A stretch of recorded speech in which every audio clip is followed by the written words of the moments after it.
السلام علیکم ورحمۃ اللہ وبرکاتہ۔ ان الحمد للہ نحمده ونستعینه ونستغفره ونؤمن به ونتوکل علیہ ونعوذ باللہ من شرور انفسنا ومن سیئات اعمالنا من يهده الله فلا مضل له ومن يضلله فلا هادي له أشهد أن لا إله إلا الله وحده لا شريك له وأشهد أن محمدا عبده ورسوله يا أيها الذين آمنوا اتقوا الله حق تقاته ولا تموتن إلا وأنتم مسلمون يا أيها الناس اتقوا ربكم الذي خلقكم من نفس واحدة وخلق منها زوجها وبث منهما رجالا كثيرا ونساء واتقوا الله الذي تساءلون به والأرحام إن الله كان عليكم رقيبا يا أيها الذين آمنوا اتقوا الله وقولوا قولا سديدا يصلح لكم أعمالكم ويغفر لكم ذنوبكم ومن يطع الله ورسوله فقد فاز فوزا عظيما أما بعد فإن خير الحديث كتاب الله وخير الهدي هدي محمد صلى الله عليه وسلم شر الأمور محدثاتها وكل محدثة بدعة وكل بدعة ضلالة وكل ضلالة في النار إن الله وملائكته يصلون على النبي يا أيها الذين آمنوا صلوا عليه وسلموا تسليما اللهم صل على محمد وعلى آل محمد كما صليت على إبراهيم وعلى آل إبراهيم إنك حميد مجيد اللهم بارك على محمد وعلى آل محمد كما باركت على إبراهيم وعلى آل إبراهيم إنك حميد مجيد أعوذ بالله السميع العليم وبوجهه الكريم وسلطانه القديم من الشيطان الرجيم من همزه ونفخه ونفثه بسم الله الرحمن الرحيم لقد كان لكم في رسول الله أسوة حسنة لمن كان يرجو الله واليوم الآخر وذكر الله كثيرا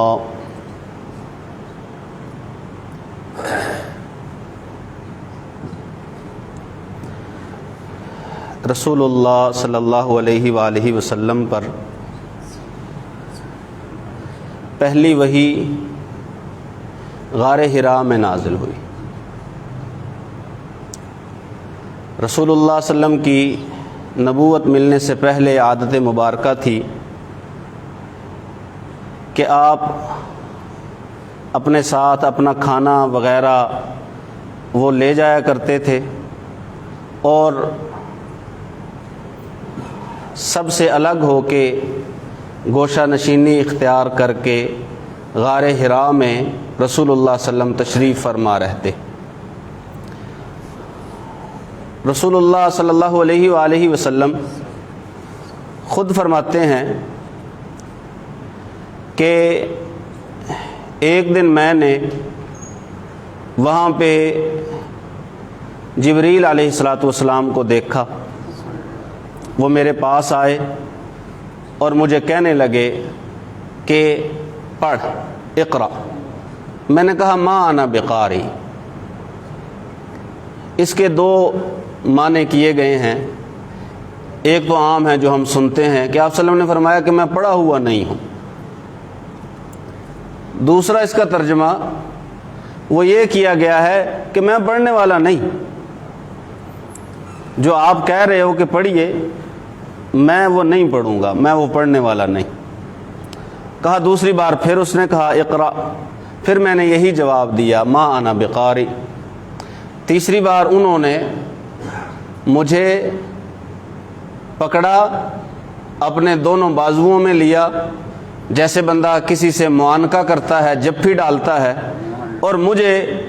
بھینچا حتیٰ بلغ منی الجہد، حتیٰ کہ مجھے ان کا بھینچنا وہ اپنے جسم میں پسلیوں میں محسوس ہوا۔ پھر انہوں نے کہا اقرأ بسم ربک الذی خلق، پڑھیے اپنے اس رب کے نام سے جس نے پیدا کیا ہے۔ تو رسول اللہ صلی اللہ علیہ وسلم نے پڑھا۔ اب اس کی کئی ایک توجیحات بھی ہیں کہ پہلے انہوں نے کہا اقرأ پڑھیے، اب صرف پڑھیے، کیا پڑھیے؟ جب انہوں نے کہا نا کہ اپنے پیدا کرنے والے رب کے نام سے پڑھیے، پھر رسول اللہ صلی اللہ علیہ وسلم نے یہ نہیں کہا کہ اب میں نہیں پڑھوں گا، پھر ساتھ ساتھ رسول اللہ صلی اللہ علیہ وسلم نے پڑھا، اور یہ پہلی وحی تھی جو رسول اللہ صلی اللہ علیہ وسلم پہ اتری۔ اب اس واقعے سے رسول اللہ صلی اللہ علیہ وآلہ وسلم گھبرا کے گھر آئے۔ گھر آ کے رسول اللہ صلی اللہ علیہ وآلہ وسلم سو رہے،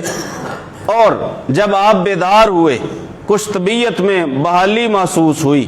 تو پھر خدیجہ رضی اللہ تعالی عنہا سے کہا کہ میرے ساتھ تو آج یہ واقعہ پیش آیا ہے، اور ساتھ ہی کہا خشیت علی نفسی، مجھے اپنی جان کا خطرہ ہے، جان کا ڈر ہے۔ اب جب یہ واقعہ سنا دیا اور ساتھ ہی یہ کہہ دیا کہ مجھے تو اپنی جان کا بھی خطرہ ہے، تو خدیجۃ الکبریٰ رضی اللہ تعالی عنہا نے فرمایا کہ ہو ہی نہیں سکتا کہ اللہ تعالیٰ آپ کو ضائع کر دے۔ یہ جو میں نے خطبے میں آیت پڑھی ہے سورہ احزاب کی، اس میں اللہ وحدہ لا شریک فرماتے ہیں کہ تمہارے لیے رسول اللہ صلی اللہ علیہ وسلم کی زندگی میں اچھا نمونہ ہے، بہترین نمونہ۔ رسول اللہ صلی اللہ علیہ وسلم کی زندگی ہمارے لیے بہترین نمونہ ہے۔ اب آپ یہ واقعہ جب پڑھیں تو آپ اسے دیکھیے کہ رسول اللہ صلی اللہ علیہ وسلم نے واقعہ سنایا، آپ صلی اللہ علیہ وآلہ وسلم کا سنانا، اور پھر خدیجہ رضی اللہ تعالی عنہا کا جواب دینا، وہ بھی ہمارے لیے بہترین نمونہ ہے، خصوصاً خواتین کے لیے، کہ جب انہیں آ کے گھر میں کوئی والد ہو یا بھائی ہو یا خامد ہو یا بیٹا ہو کوئی پریشان کن بات سنائے تو انہیں اس کا حوصلہ نہیں توڑنا چاہیے۔ جواب میں یہ نہیں کہنا چاہیے کہ آپ وہاں پہ گئے کیوں تھے، آپ اکیلے وہاں پہ کرتے کیا ہیں، آپ 2 3 دن کا کھانا لے کے چلے جاتے ہیں، آپ کا وہاں پہ کام کیا ہے؟ جب اتنے دن اکیلے رہیں گے تو ایسا تو کوئی نہ کوئی واقعہ پیش آئے گا ہی۔ یہ ہماری عورتوں کی تصویر کشی ہے کہ حوصلہ شکنی کرنا، حوصلہ توڑنا ان کا شیوا ہے، اور سیرت خدیجۃ الکبریٰ ہے کہ انہوں نے اپنے خاوند کا حوصلہ توڑا،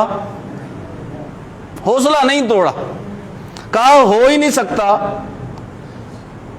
سکتا کہ اللہ تعالیٰ آپ کو ضائع کر دے، کلا واللہ، بلکہ اللہ کی قسم اٹھا لی۔ اعتماد اس قدر تھا، دوران خطبہ گفتگو نہیں، باتیں نہیں دوران خطبہ، اس سے سارا خطبے کا ثواب جو ہے نا وہ چلا جاتا ہے، رہتا ہی نہیں۔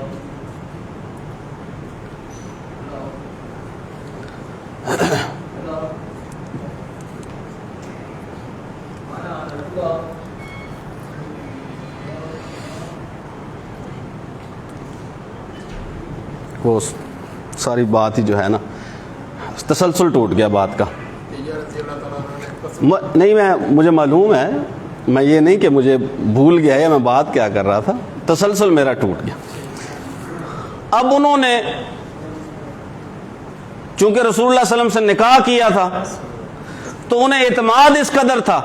کہ میں نے آپ سے جو نکاح کیا ہے نا وہ آپ کی کوئی نہ کوئی خوبی دیکھ کے کیا ہے، ایسے ہی نہیں کیا۔ آپ جیسے بندے کو اللہ ضائع نہیں کرے گا۔ اور پھر انہوں نے آپ صلی اللہ علیہ وآلہ وسلم کو ان کی 5 خصوصیات گنوائی کہ آپ کے اندر یہ 5 اوصاف ایسے ہیں، یہ 5 باتیں ایسی ہیں کہ جس بندے میں یہ پائی جائیں اللہ وحدہ لا شریک اسے ضائع نہیں کرتا۔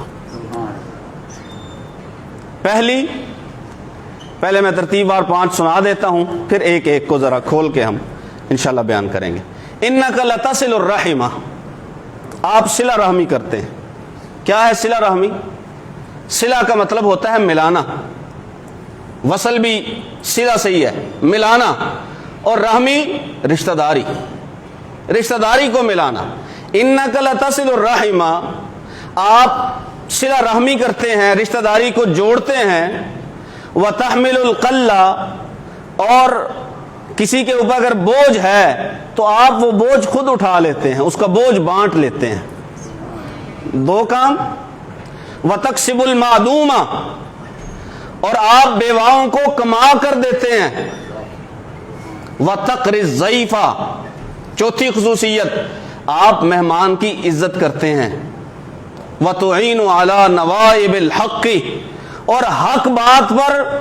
آپ لوگوں کی مدد کرتے ہیں۔ 5 خصلتیں، 5 خصوصیات ابتدائی دور پہ، یہ آغاز سیرت ہے رسول اللہ صلی اللہ علیہ وآلہ وسلم کا، اور پیغمبر صلی اللہ علیہ وآلہ وسلم کی یہ گواہی گھر سے ہے۔ رسول اللہ صلی اللہ علیہ وسلم کی بیوی، جس کے ساتھ رسول اللہ صلی اللہ علیہ وسلم کو رہتے ہوئے 15 برس بیت گئے، 15 برس بیتے، بیوی کی گواہی ہے، پورا اعتماد ہے، اللہ آپ کو کبھی ضائع نہیں کرے گا، کیونکہ آپ رشتہ داری کو جوڑتے ہیں۔ سب سے پہلی بات جو سیرت میں رسول اللہ صلی اللہ علیہ وسلم کے بارے میں کہی گئی وہ یہ تھی کہ آپ سچے ہیں، آپ امانت دار ہیں۔ یہ اپنوں کی طرف سے بھی کہی گئی، غیروں کی طرف سے بھی کہی گئی۔ دوسری بات جو رسول اللہ صلی اللہ علیہ وسلم کے لیے کہی گئی وہ یہ تھی کہ آپ رشتہ داری جوڑتے ہیں، آپ رشتہ داری کو توڑتے نہیں ہیں۔ قرآن مجید میں اللہ وحدہ لا شریک نے رشتہ داری کا، صلہ رحمی کا باقاعدہ تذکرہ فرمایا، اور تذکرہ فرما کے اللہ وحدہ لا شریک نے مسلمانوں کو یہ بتا دیا، یہ واضح کر دیا کہ جو رشتہ داری کا جوڑنا ہے یہ اللہ کا حکم ہے، اور جو رشتہ داری کو توڑتا ہے اللہ وحدہ لا شریک نے اسے مفسد بھی قرار دیا ہے، اسے فاسق بھی قرار دیا۔ واتقوا اللہ الذی تساءلون بہ والارحام، یہ رسول اللہ صلی اللہ علیہ وسلم کے خطبے کا، ہر خطبے کا حصہ ہوا کرتی تھی آیت، جو کہ سورہ نساء کی پہلی آیت ہے۔ اللہ وحدہ لا شریک فرماتے ہیں کہ اللہ تعالیٰ سے ڈرو جس کے نام پر ایک دوسرے سے سوال کرتے ہو، والارحام، اور رشتہ داری کے معاملے میں اللہ وحدہ لا شریک سے ڈرو، رشتہ داری کے معاملے میں اللہ سے ڈرو، کیونکہ جب اللہ وحدہ لا شریک نے رشتہ داری کو پیدا کیا تو اسے کہا جا زمین پہ چلی جا، یہ مالک کائنات کے عرش کے نیچے کھڑی ہو گئی رشتہ داری۔ اللہ نے کہا دنیا پہ چلی جاؤ، یہ مالک کائنات کے عرش کے نیچے کھڑی ہو گئی۔ اللہ وحدہ لا شریک نے فرمایا کہ تجھے زمین پہ جانے کے لیے کہا ہے۔ رشتہ داری نے کہا مجھے تو بڑا خوف ہے کہ میں دنیا پہ جاؤں گی، دنیا والے تو مجھے توڑ دیں گے، دنیا والے مجھے توڑیں گے، جوڑ کے نہیں رکھیں گے، بچا کے نہیں رکھیں گے، وہ میرے ٹکڑے کریں گے۔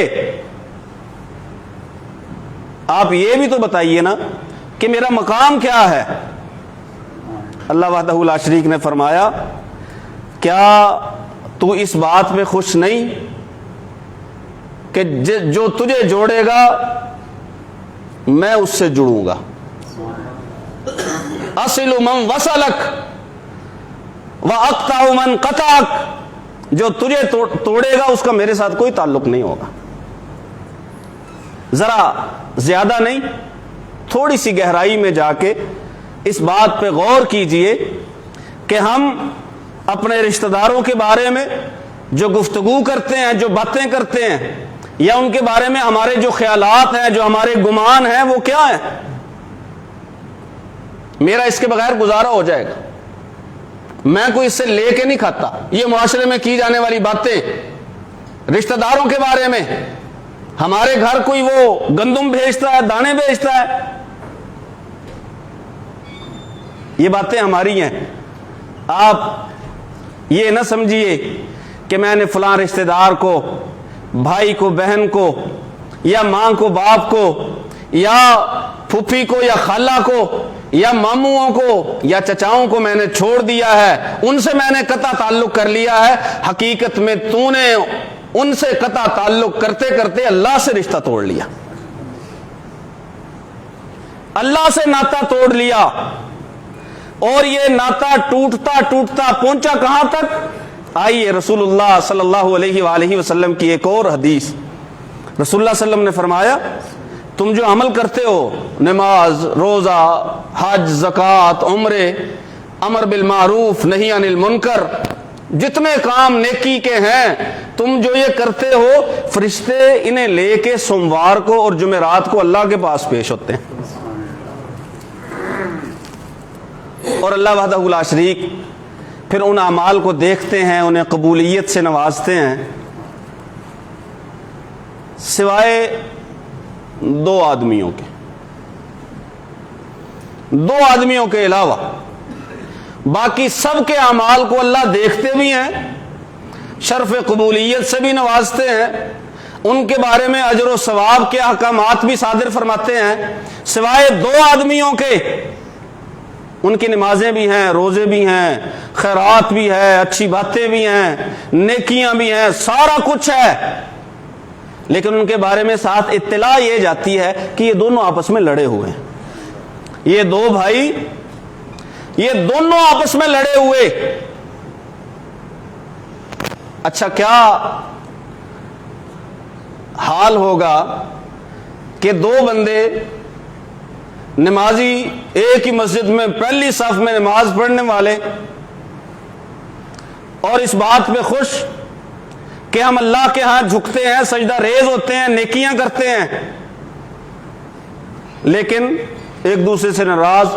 بولتے ہیں نہیں۔ اب ان دونوں کے اعمال، نماز انہوں نے پڑھی ہے، وہ اللہ کے پاس اعمال چلے گئے۔ اب اللہ کہتا ہے یہ دو، یہ میں بطور مثال کہہ رہا ہوں، یہ دو جو پہلی صف کے نمازی ہیں، ایک ہی مسجد میں ایک ہی امام کے پیچھے، انہیں ذرا رہنے دو، انظرو، رہنے دو۔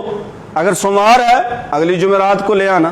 جمعرات ہے سوموار کو لے آنا، سوموار ہے پھر جمعرات کو لے آنا، یعنی جب تک سلسلہ چلتا رہتا ہے۔ یہ کب تک؟ انظروا حتی یصطلحا، انہیں دیکھتے رہو، انتظار کرتے رہو جب تک یہ دونوں آپس میں صلح نہ کر لیں۔ صلح کریں گے، اور رسول اللہ صلی اللہ علیہ وسلم کا فرمان ساتھ ایک اور بھی جوڑ لیجئے، آپ صلی اللہ علیہ وسلم نے فرمایا ان کے جو اعمال ہیں نا وہ ان کے کانوں سے اوپر نہیں جاتے، بس کیے ہیں نا وہ یہیں تک، ذات تک محدود ہیں، وہ اوپر اللہ کی طرف نہیں جا رہے، وہ پیش نہیں ہو رہے، انہیں موقع ہی نہیں مل رہا پیش ہونے کا۔ حتی یصطلحا، جب صلح کریں گے تب بات بنے گی۔ تعلق توڑنا، تعلق توڑ کے رکھنا، رشتہ داری توڑ کے رکھنا، رشتہ داروں سے ناراض رہنا، نہ بنا کے رکھنا، یہ تعلق ٹوٹتا ٹوٹتا کہاں تک پہنچ جاتا ہے؟ نہ نمازیں، نہ روزے، نہ حج، نہ زکوٰۃ، نہ خیرات، نہ اچھی باتیں، نہ سچ، نہ صدقہ، نہ امر بالمعروف، نہ نہی عن المنکر، کچھ بھی کام نہیں، نہ تلاوت، نہ اذکار، کوئی چیز بھی نہیں، تیرے صلح کرنے تک۔ جس نے رشتہ داری کو توڑ دیا اس سے اللہ کا تعلق بھی ٹوٹ گیا،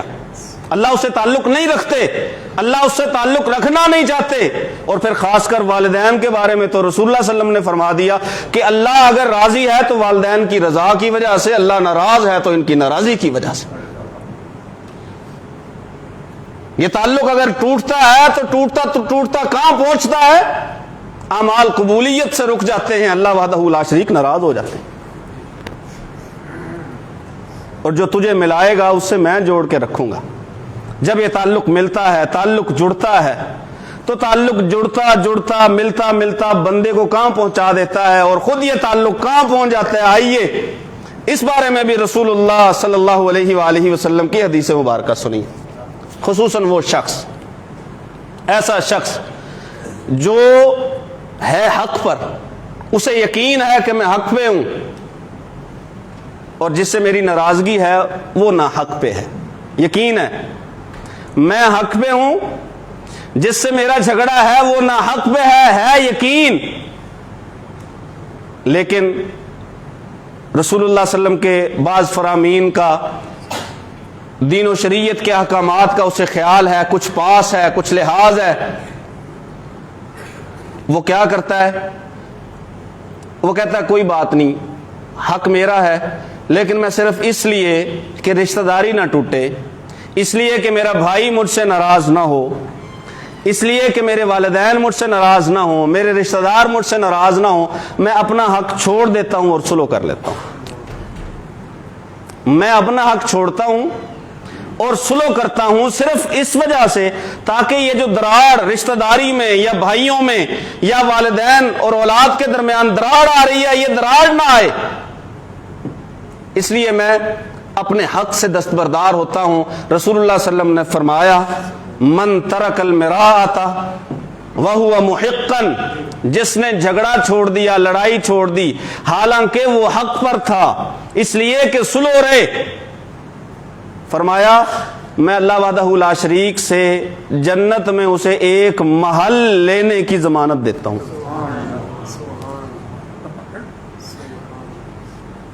تعلق جب جڑا، مضبوط ہوا، پہنچا کہاں تک کہ محمد الرسول اللہ صلی اللہ